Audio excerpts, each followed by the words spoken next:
Depuis quelques semaines déjà, les feux de projecteurs sont braqués sur la Fédération camerounaise de football.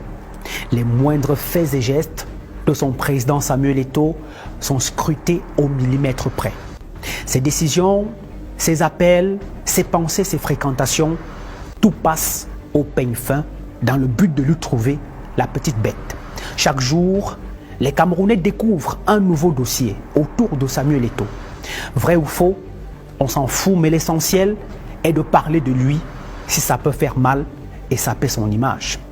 La FECAFOOT, en 1 an et demi, est devenue l'institution la plus prisée au Cameroun.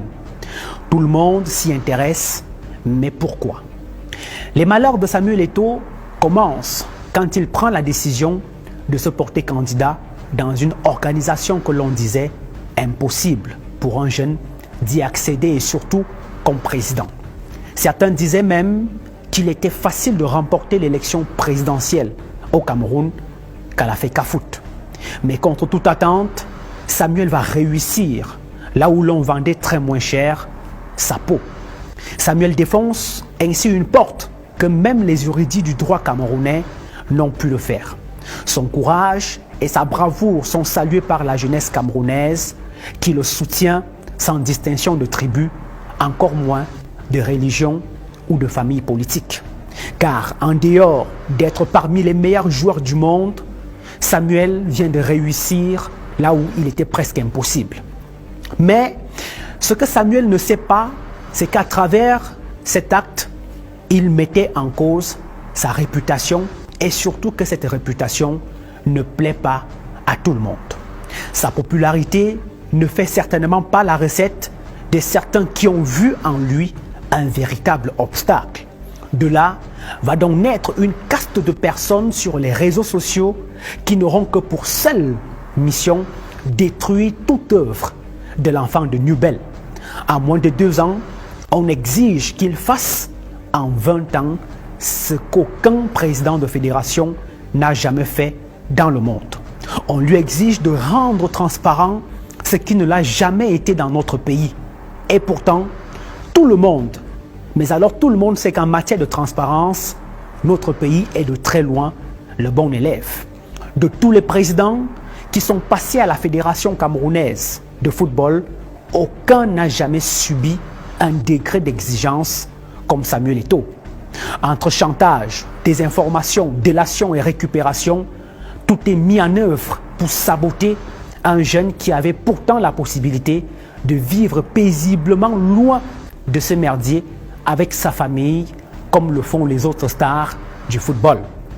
Samuel avait la possibilité de vivre loin du Cameroun, comme toutes les autres stars, et n'y revenir qu'occasionnellement pour quelques jours et à quelques occasions. Mais il a décidé de laisser son orgueil pour apporter sa pierre à l'édifice Cameroun. Il a certes ses défauts, d'ailleurs, comme tout être humain, mais pourquoi refusons-nous de lui donner un peu de temps pour voir jusqu'où il peut amener le football camerounais, au moins pendant un mandat? Quelle fierté de voir enfin un jeune Camerounais à la tête d'une telle institution au moment où le chef de l'État, son Excellence Paul Biya, parle de transition générationnelle. Justement, parlant de cette transition générationnelle, elle ne se traduit pas seulement par l'accès des jeunes à certains postes stratégiques et juteux, mais elle se traduit surtout par la capacité pour nous jeunes à pouvoir soutenir et accompagner les premiers jeunes qui ont la chance d'accéder à ces postes stratégiques. Et surtout, des jeunes comme Samuel qui font rêver des générations et des générations entières.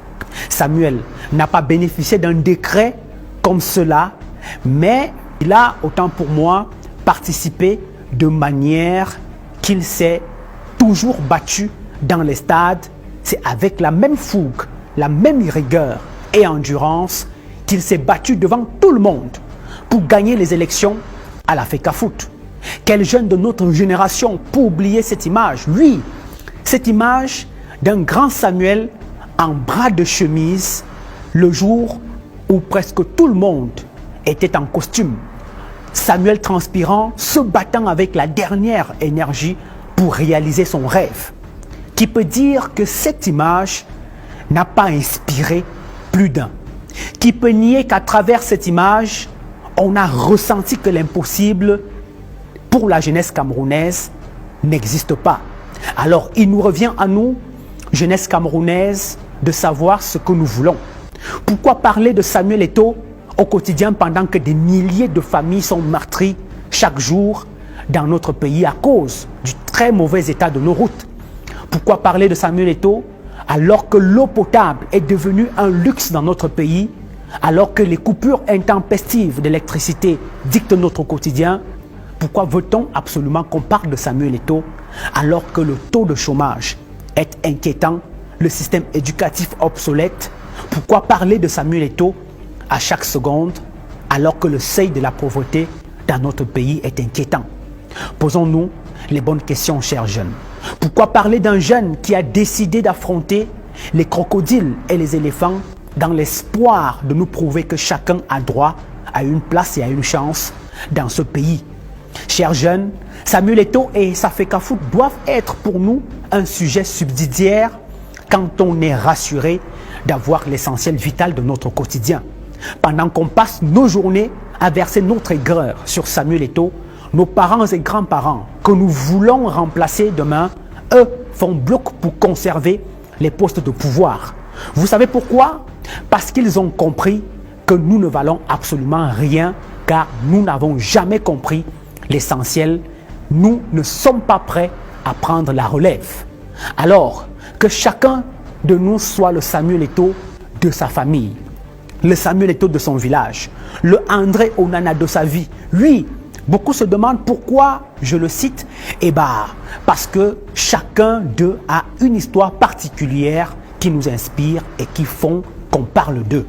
Ils ont écrit leur histoire, il est temps pour nous d'écrire la nôtre, dans l'union des forces, dans la solidarité, l'amour et l'entraide.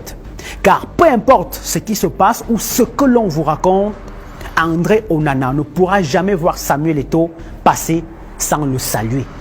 Nous avons besoin d'une jeunesse courageuse, combattante, intrépide, consciente et consciencieuse, capable de prendre son destin en main. Ciao, ciao.